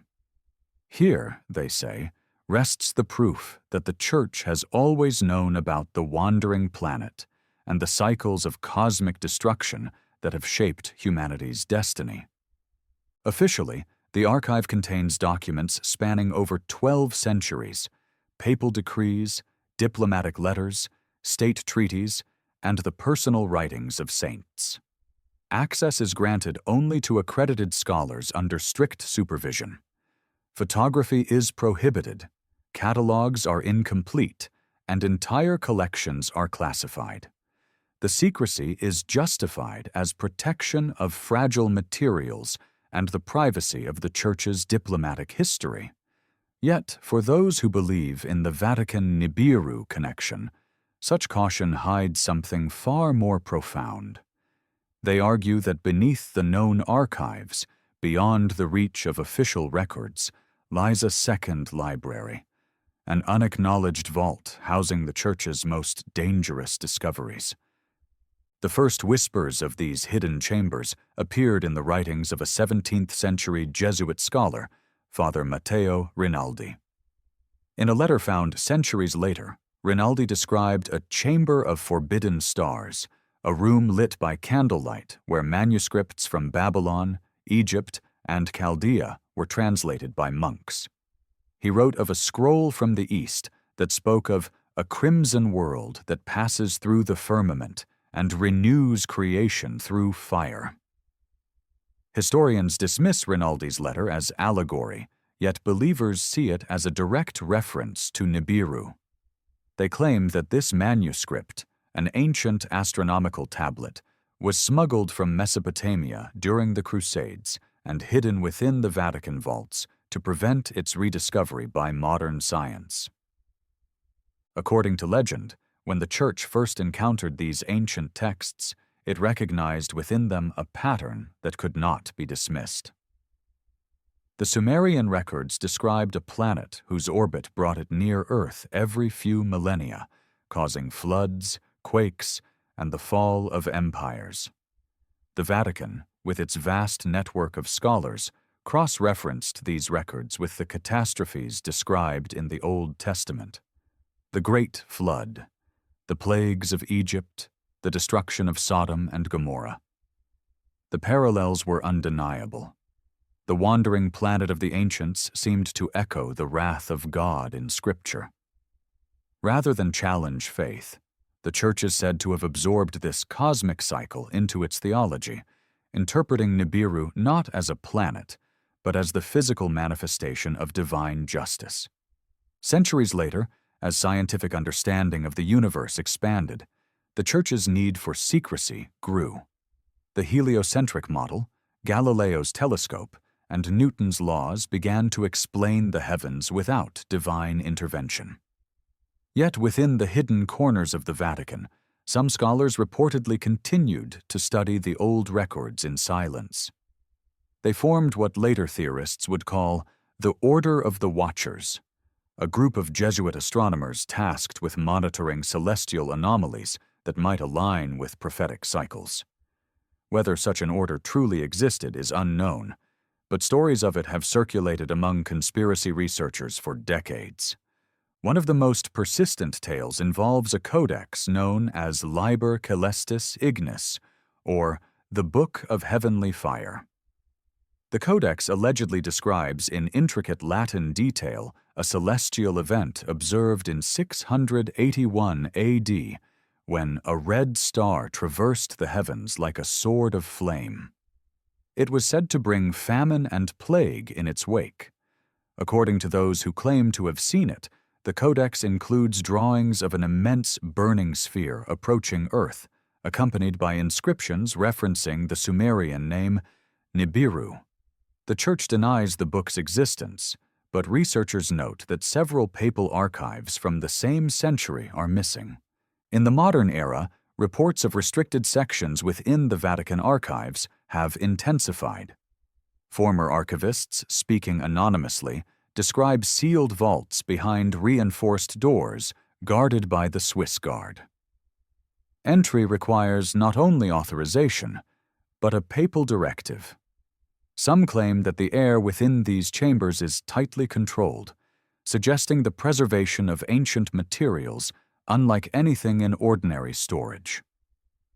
There are whispers of metallic tablets, star charts etched in languages predating known civilizations, and crystal fragments resembling optical instruments. These accounts are unverified, yet they paint a picture of a church not merely preserving history, but concealing a parallel history of the cosmos itself. One of the most controversial modern figures to speak of this hidden knowledge was Cardinal Agustin Valerio, a theologian and historian who served on the Pontifical Academy of Sciences during the late 1970s. Shortly before his death, he was quoted in a private interview saying, "There are truths in those vaults that could unmake empires if spoken too soon." When pressed for clarification, he added, "The stars are not silent, and the Church has always known this." His remarks were dismissed by Vatican officials as the sentimental musings of an elderly priest, yet they have become a cornerstone of the Nibiru narrative. The theory of suppressed knowledge also ties into the mysterious Vatican observatory correspondence from the 1980s and 1990s. Some researchers claim that coded messages exchanged between the observatory and European institutions contained references to Event Icarus and Object X-12. Though no such terminology has ever appeared in official publications, the documents are said to have been part of an internal effort to correlate celestial anomalies with historical cycles of disaster. Whether this represents genuine science or theological symbolism remains uncertain. But for believers, it confirms that the Church has long studied the same patterns that once defined the myth of Nibiru.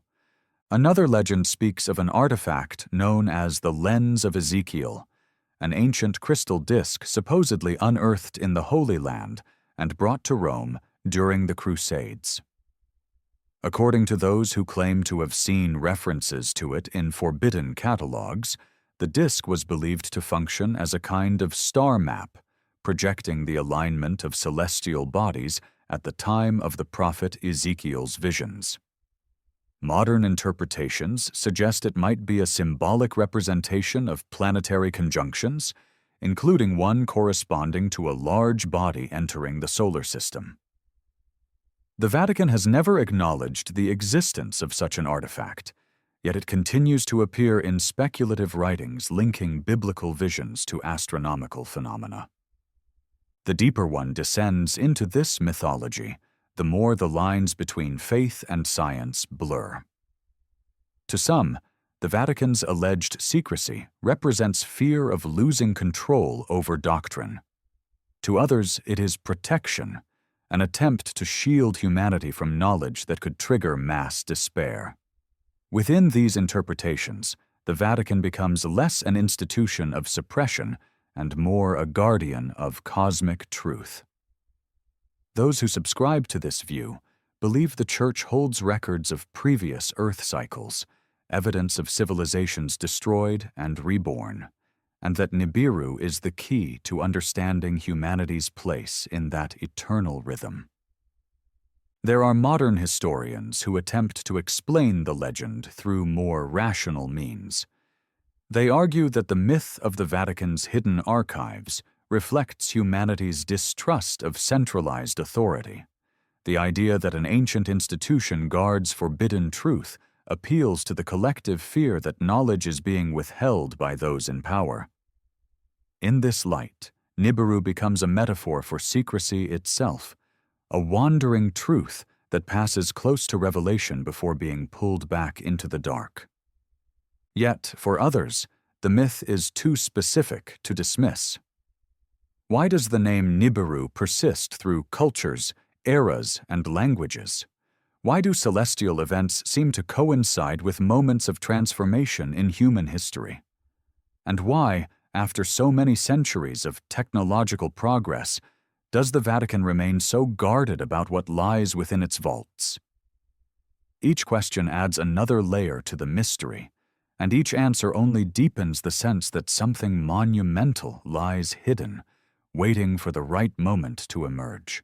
In recent years, a handful of scholars have proposed a daring theory that the Vatican's archives contain the remnants of pre-human knowledge, evidence of an ancient civilization whose destruction was caused by a celestial encounter. They suggest that this civilization recorded the orbital path of the object now called Nibiru, and that its knowledge was passed down through secret priesthoods into the heart of the Church itself. If true, it would mean that the Vatican is not merely preserving human history, but the memory of an age before humanity. Of course, none of this can be proven. The archives remain sealed, the Vatican silent, and the wandering planet unseen. Yet the power of this belief does not rest on evidence, but on imagination. The very existence of locked doors and forbidden books invites the human mind to fill the void with cosmic meaning. In that sense, the archives are both real and symbolic, real in their marble and ink, symbolic in their function as the boundary between the known and the unknowable.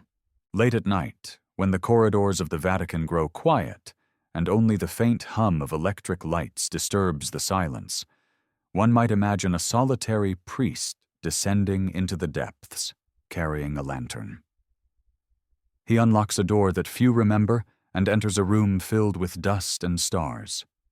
On a table lies a map drawn in ancient ink, tracing a great arc through the heavens, a path that crosses the orbit of Earth every few thousand years. Whether this is truth or legend hardly matters. The image endures, like faith itself, impossible to erase. Perhaps that is why the Vatican doesn't deny the rumors. For as long as mystery remains, belief will persist.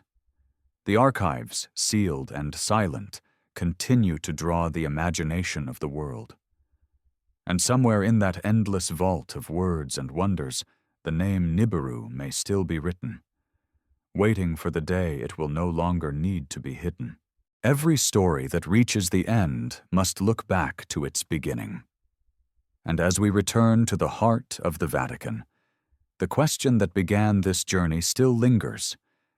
Does the Church truly know of a planet called Nibiru, a wandering world whose shadow crosses the fate of humanity? Or has the legend grown from the fertile soil of fear and faith, born of humanity's eternal need to find meaning in the heavens?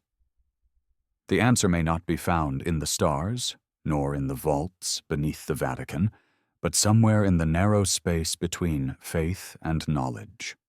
As the 21st century unfolds, technology has brought us closer to the cosmos than any generation before. We have mapped galaxies, walked on the moon, and stared into the black heart of the universe through machines of breathtaking precision.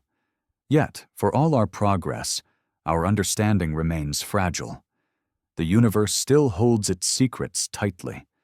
We name the unknowns dark matter and dark energy, but these are merely titles for what we cannot explain.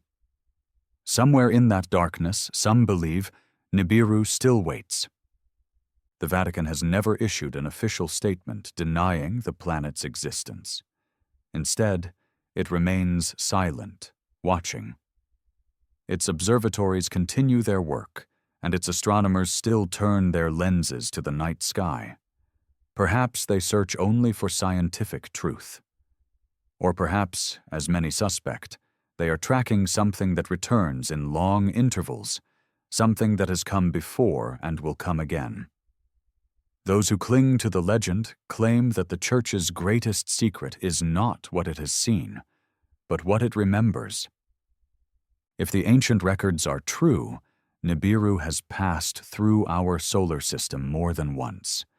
Each encounter was said to bring upheaval, not through direct collision, but through the resonance of gravitational chaos and cosmic radiation. Ancient floods, volcanic winters, the fall of empires, each, according to the theory, was the echo of its passing. To the Church, these events may have been seen as divine correction, a celestial reset that reminds humanity of its place in creation. In this view, the planet is not a destroyer, but an instrument of balance, a manifestation of the will that governs the stars. In whispered accounts among theologians, there is a phrase said to have been spoken during a secret Vatican council in the late 20th century. We must watch the heavens as the shepherd watches the horizon, for the return of the wandering star marks the renewal of all things. Whether authentic or fabricated, the sentiment captures the duality at the heart of the myth.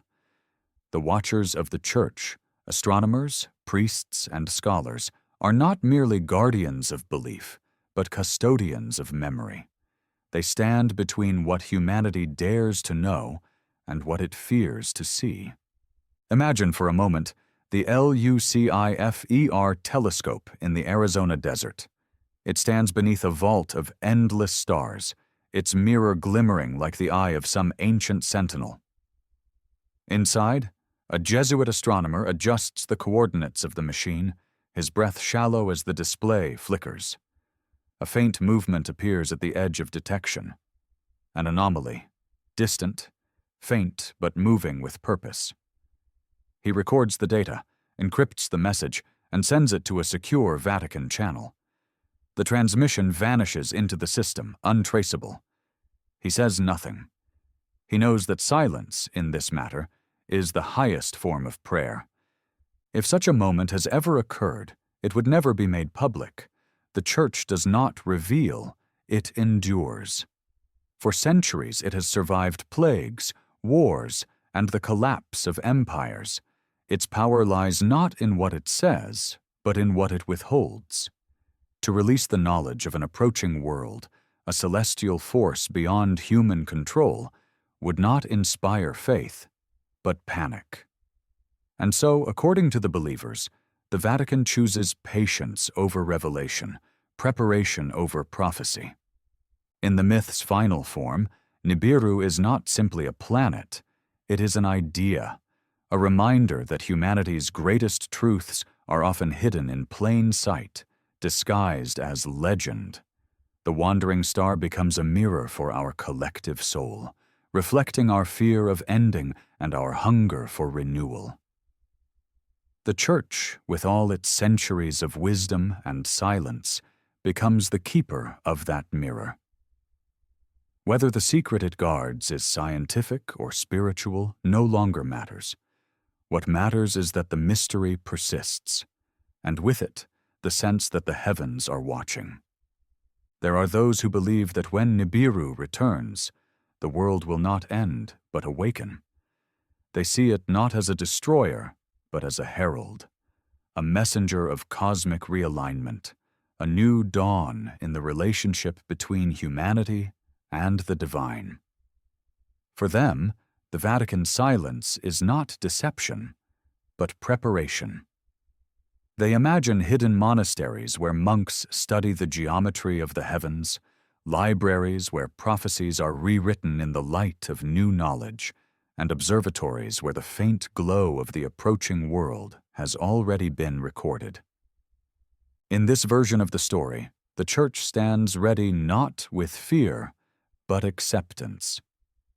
The priests who once feared the wrath of God have become astronomers of revelation, reading the language of the stars as scripture. Their faith is no longer confined to Earth, but extends across the cosmos, bridging the distance between theology and astrophysics. If Nibiru exists, they say, then it too is part of God's design. And yet, perhaps the truth is simpler still. Perhaps the legend endures because it speaks to something eternal within us. The Vatican, with its sealed doors and sacred rituals, symbolizes the mystery of human knowledge itself. We build walls to guard what we cannot yet understand, hoping that one day we will be ready to open them. Nibiru, in turn, becomes the unknown waiting just beyond the edge of sight, the uncharted world that draws us to look up, to question, to wonder. If you were to walk through St. Peter's Square tonight, the air cool and still, you might look toward the dome of the basilica and see a faint light glimmering above it. The city hums softly, unaware. Somewhere beneath your feet, in the depths of the archives, the custodians of history continue their quiet vigil. And somewhere in the vastness above, a world moves unseen, following an orbit older than time. The story of the Vatican and Nibiru is not about proof or prophecy. It is about the human desire to connect heaven and earth, to find meaning in the silence between the stars. Whether the wandering planet exists or not, its legend endures because it reflects our own longing for revelation. And perhaps that is the truest secret of all, that the mystery itself is the message. For centuries, the Church has watched, waited, and listened. And as the world looks up once more, searching the skies for signs of change, the old whisper returns, quiet, steady, and patient. The stars are not silent. They are only waiting for us to understand. And so, another chapter closes in the endless book of forbidden history. Whether the truth lies in ancient prophecy, secret archives, or the quiet pulse of a distant world, one thing is certain: the mysteries that shape our world are far from finished. The sky still holds its secrets, and the silence of the Vatican still speaks to those who dare to listen. If this story has made you wonder, if you felt the pull of the unknown and the echo of something ancient moving behind the stars, then you already belong here, with us. This is forbidden lore, where history whispers through the dark and the past refuses to sleep. Join us as we continue to uncover the hidden, the sacred, and the forgotten. Subscribe to the channel, leave a like if the story stirred your imagination, and share it with those who still believe that truth hides in the shadows. Until the next midnight tale, keep your eyes to the heavens and your mind open to the impossible. This is forbidden lore, and some secrets are never meant to stay buried.